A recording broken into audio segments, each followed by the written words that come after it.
Le Ghana demande la libération et le rapatriement de ses ressortissants embrigadés contre leur gré sur le front en Ukraine. En visite à Kiev, le ministre ghanéen des Affaires étrangères a exhorté le président Zelensky à libérer 2 prisonniers de guerre ghanéens capturés alors qu'ils combattaient pour la Russie. Je me réjouis également des discussions menées jusqu'à présent au sujet de la libération de 2 prisonniers de guerre.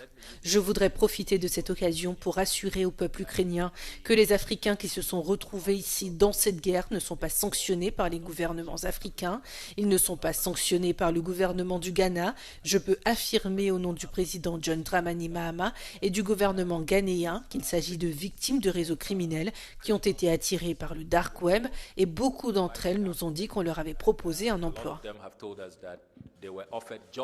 Quelques jours plus tôt, le président sud-africain Cyril Ramaphosa s'entretenait avec son homologue russe pour le rapatriement de 17 ressortissants sud-africains bloqués en Russie.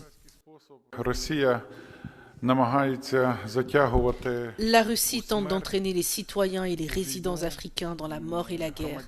Selon nos données, plus de 1780 citoyens du continent africain combattent actuellement dans l'armée russe.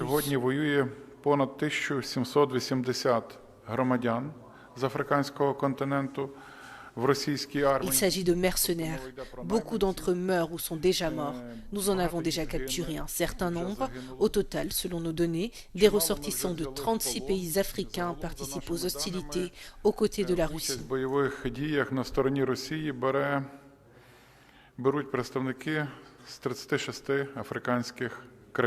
L'invasion de l'Ukraine par la Russie en 2022 a attiré des mercenaires et des combattants étrangers des 2 côtés du conflit. Ils sont aussi nombreux à avoir été dupés et embarqués dans cette guerre, pensant répondre à des offres d'emploi.